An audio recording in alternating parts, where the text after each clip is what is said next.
morning, Cleveland County. Here it is, the end of July, and you all know what the temperature is like. I pulled Thomas Lewis out of the field. He was picking okra. He does a lot of things, but we're going to get into that. So thank you for sitting there and watching us have fun in the sun. All right, Thomas, you have an interesting history about how you went from one profession to the farming profession. But I was thinking this morning before I got here was that farming is in your blood. I don't think you could have done anything else but go from what you did, and you're going to talk about that, to what you're doing now. Okay, so I farmed as a young child with my uncles. Uh, Most of the Lewises around Falston. Sweet potatoes, okra, cantaloupes, watermelons. So then, as a young adult, I went into law enforcement for 30 years. When I retired from law enforcement, straight back to the field, which we've been back in the field for about 6 years. But during those 30 years, we still helped my uncle Lloyd. But then, after my 30 years, I started my own farm here, just south of Falston. South of Falston, Yep. yeah. Yeah. All right. Well, have they been good years? Best years of my life. Oh, wow. Well, that's wonderful. But you did protect our county. Well, thank you. And you and I worked together We did. on various drug jobs that I saw up my dirt road. Anyway, well, listen, so we're standing and we're going to talk about where we are right now, Thomas. But we're also going to talk about what else you do. Now, you notice you told us, because I didn't find you at your house, that you were picking okras. So tell us what you've got all back here.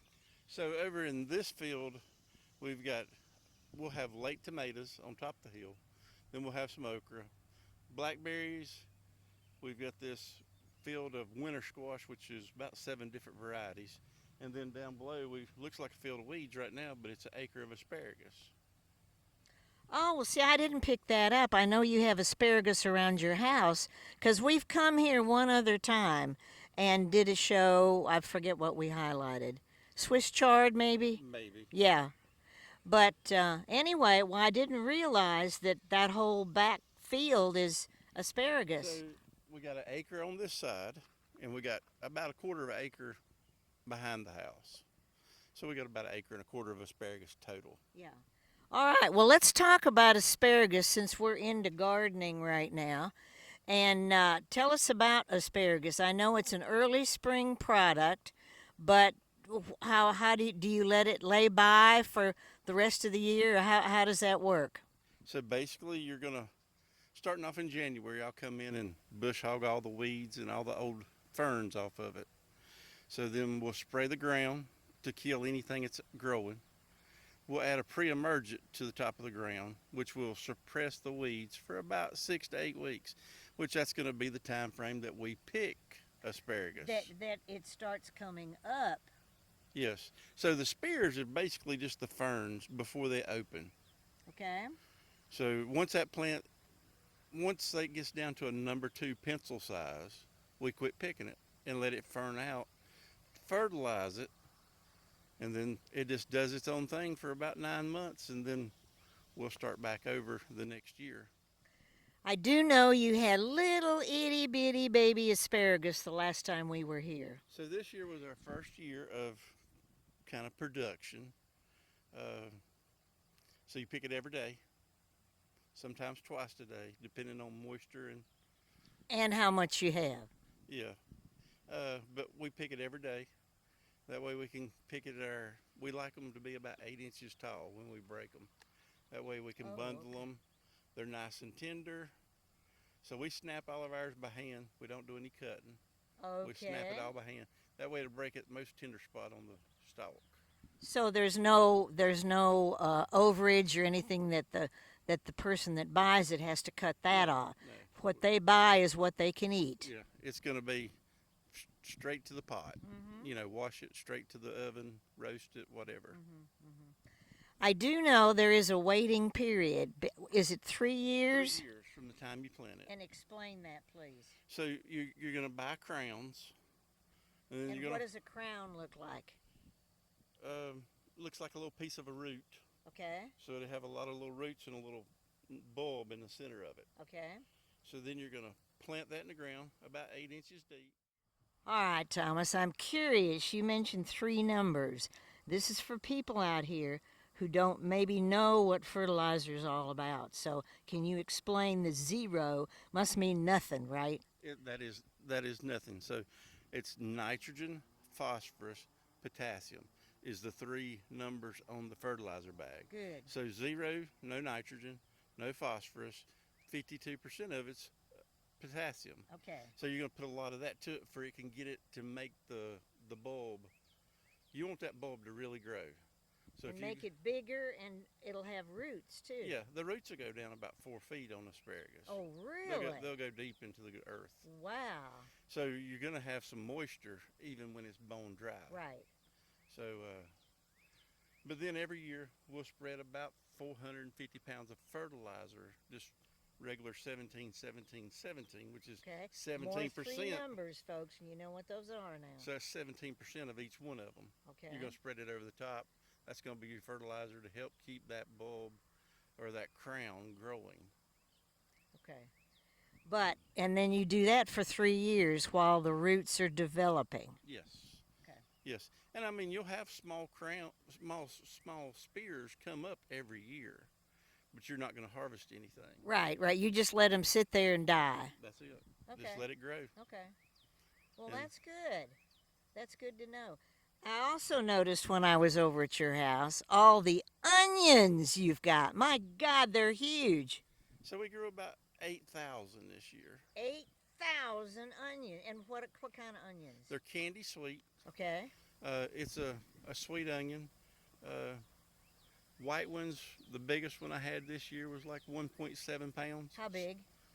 About like Oh, that. my word. So they're big onions. Jeepers creepers. Maybe one of you out there bought that. But then they sized down to 3/4 of a pound. Yeah. But we grew about 8,000 total onions. Gee, man. So we grow those. We sell them fresh at the market. And then after the tops fall over, we pull them all up. We dry them in the shade. Okay. So after about 2 weeks of drying in the shade, we go back and we cut the tops and cut the roots off, put them in sacks, and then we take them to the barn and hang them up in the barn. Oh. And that's where they hang until we sell them all. Okay, so then they dry there. I mean, that's how you preserve them, Yeah, I got about 6 months to get rid of all my onions before they go bad. and you'll bring them to the farmers market. Yes, yeah. Oh, that's great. Good. We bring them to the market every Tuesday at the hospital, Wednesday at the pavilion, and Saturday at the pavilion. That's great for what you're working behind the scenes Yes. and what you've done. So now we're going to concentrate on winter squash, folks. And believe it or not, you have to start growing winter squash in the summer. That is true. Takes approximately 100 days to grow most winter squash. My word. Okay, so I guess you check your calendar, right? Well, we start plants in the greenhouse, and then we'll bring the transplants to the field the 1st of June.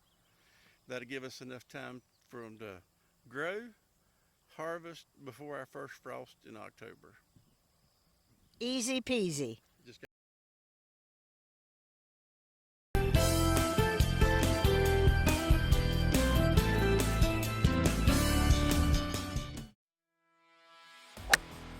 Join us this October for Cleveland Community College Foundation's 5th Annual Yetis Athletics Golf Tournament. Your support funds student athletes, helping them succeed every step of the way. Play with purpose. Tee off for student success. Visit cccyetis.com to register today.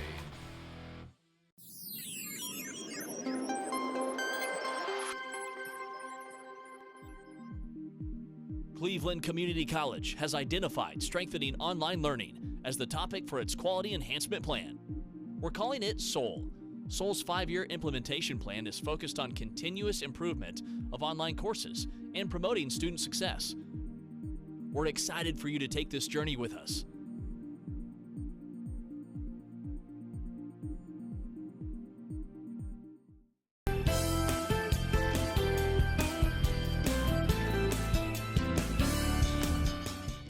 Thomas, we've moved to a different part of the garden, and we're looking at what you call them, baby bells. These are baby bell is the variety. It's a small butternut squash. It'll get about a half a pound to a pound, as large as they'll get.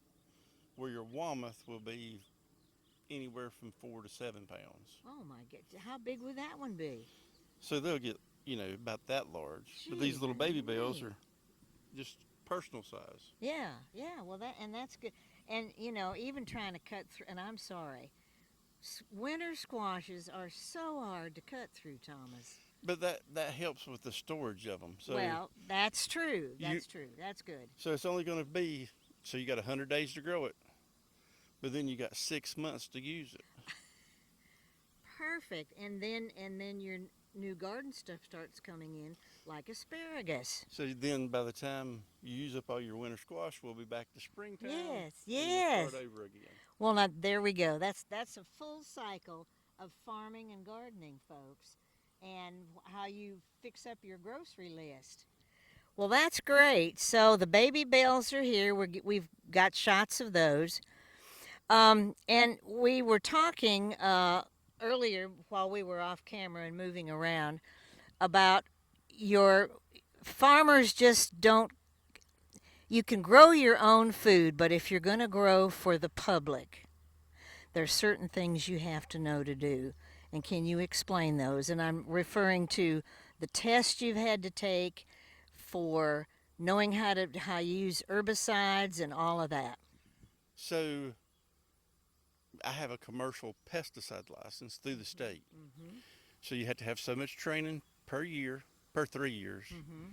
But the beginning of it is a large book about food safety, what's written on the label of a pesticide bottle. You have to go by because it says on every label, the label is the law. Right. So, it's kind of giving you that warning of how much you can spray on a field per year, how much you can spray at a time, how often you can spray it. So we do a lot of what we do scouting for insects. Oh, that's So- good. So if we don't see any bugs out here that are damaging the crop, we're not going to spray. Right. It's cost effective for me because most of your restricted chemicals are going to be rather expensive. Well, and of course, I have my pesticide license too, as I have a muscadine vineyard. And so I know about the class. I went up to Mills River and went through 2 days of instruction and then took the exam. You were probably smarter than I was because during COVID, isn't that what you were telling me, that you did all the work? I did it all here at my house. I studied, I got a handbook, went through the handbook, answered all the good questions, and then I paid to have my test proctored online. So I stayed at the house and took the test instead of having to go to a testing center. Okay. So was it hard? Very difficult. Very Well, difficult. I seem to think that too, as I remember back when. And also, you mentioned renewal too, because every so often you have to go somewhere and go through a training period to get the latest information. So basically, on pesticide licenses, X, Y, and Z credits. So most of them are taught through the extension office. So Greg Trayrick and his crowd put on classes for the farmers can get their credits to renew their license. Well, yeah, and that makes it so easy for us. I mean, we don't have to go to Mills River or Raleigh or any place like that. You would have to travel a lot if they did not teach the classes here. You'd have to travel to get your recertification credits. Correct. All right, one other thing that we were talking about, Thomas puts a spray on these squash that enlarges the bloom, that enhances the bloom. Is that a correct way to say that? It's a fertilizer. It goes through the drip tape. So every one of these, underneath these beds, they have a drip tape. Oh, you didn't tell us that. So- Okay. So down underneath this dirt, wherever the base of that plant is, there's going to be a emitter. Now, emitter, what is that? That's what the water's going to come out of. Oh, like a little nipple Yeah. thing. So Okay. the water's going to come out. Okay. And when I plant them, I lay the drip tape in those beds. I cut the water on for I can tell where the emitters are at, where it's going to put water out at. Okay. So then we come through and we plug them right beside that emitter. What do you mean? Oh, you plant. The Plant's the better plugs, for me. The plug. The plug of the plant. Yeah. Okay. We're going to put it right on that emitter, so when we Oh. water, we're not watering the whole field. We're watering that one plant. Well, I did not know that, Thomas. We don't want to waste water. How about that? That's just a perfect. No, we can't. Not since it's so hard to come by in the summertime. Exactly. So we fertilize through that drip tape, Okay. through an injection pump into the water line. So when we fertilize it, we'll feed like a 10, 30, 20. We'll make it bloom a little bit better. We'll get a better bloom set. Well, see, the way you were talking, you were spraying this, but it's in the ground already. We're fertilizing in the ground. So now we'll overspray this field with some fungicides, probably 2 times all year long, Okay. just to keep what we call the blight. And by spray, how are you doing that? That's on a tractor Okay. with a 55-gallon tank behind you. Okay. And we basically ride around the outside of the field, and the sprayer will spray to the center of the field. Sure. So we make a couple laps around the field and spray the whole field. Wow. Okay, well that's great. So we started talking too about pollinators. So I had the question, I said, well, I guess you're going around and helping pollinate all these flowers. He said, oh, no. We let the bees do that. We'll let the bees, the bumblebees, and the wasp. Okay. So that's another thing when you're spraying, you got to be careful that all the pollinators have left the field before you come out here and start spraying. Well, what's your secret to that? Wait till about 6:30 at night. Okay. Because most pollinators are back home by then. Right. And I notice you have some beehives over there. We do. We've got 12 right now, I think, beehives. Oh, do you? Yeah, scattered around the farm. It just helps me pollinate everything. Like a lot of things are self-pollinating, but there's still a lot of things that you have to. Blackberries, you got to have bees. Right. Winter squash, you got to have bees. Okay. Cucumbers, you got to have bees. All right. So, what about onions? Onions, no. Are they self-pollinating? It's just you're gonna plant the little bulb, and Right.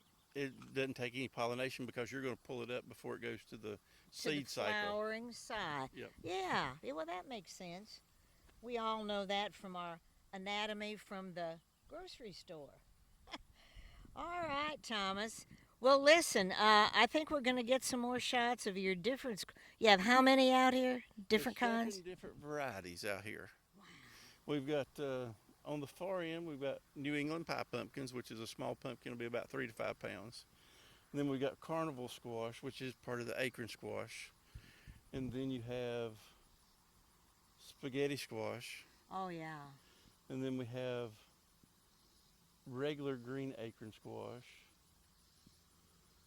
We got the baby bells and the Wamath squash. I think that's about it. Well, that's enough. How do you hang those up in bags too? How No. do you keep those over the winter? We'll put these in crates. Okay. We'll put them somewhere we can control the temperature and keep the temperature, say, around 50 degrees, but with a high humidity. Oh. And that's what's going to store them. See, I think a high humidity would cause mold on them. So we've got a cooler. But during the winter months, we'll turn that cooler into a warm room.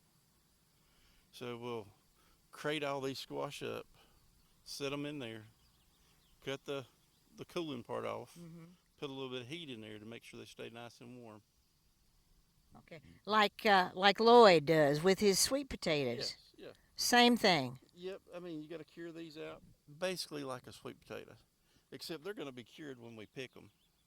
They're going to turn from this little green plant into a tan color. That's gonna let me know the Oh yeah. skin's hardened off on them. Right, right, right. Like we all see them in the store. Yep. Okay. Well, listen, Thomas, I really appreciate this. These shows are always such an education for me, and I certainly hope for you.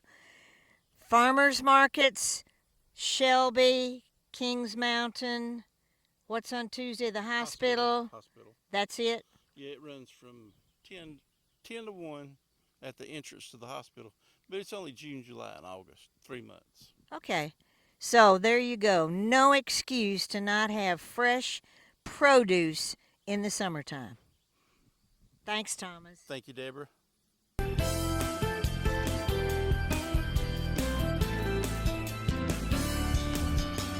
As Cleveland County's premier event facility, LeGrand Center is the ideal location for any event. The LeGrand Center is located 45 minutes west of Charlotte, 45 minutes north of Spartanburg, and just a little over an hour east of Asheville. Whether you're a small business looking for a place for an off-site meeting or a bride looking for that special location for her wedding, LeGrand Center is the perfect place for you.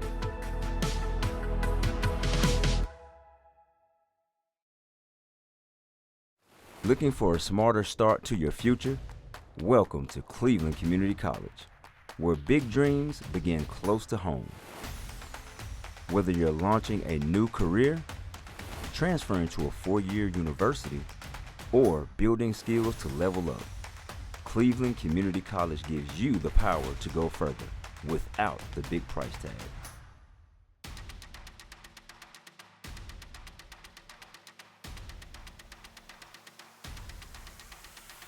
With small class sizes, real-world training, and programs in healthcare, advanced manufacturing, IT, and more.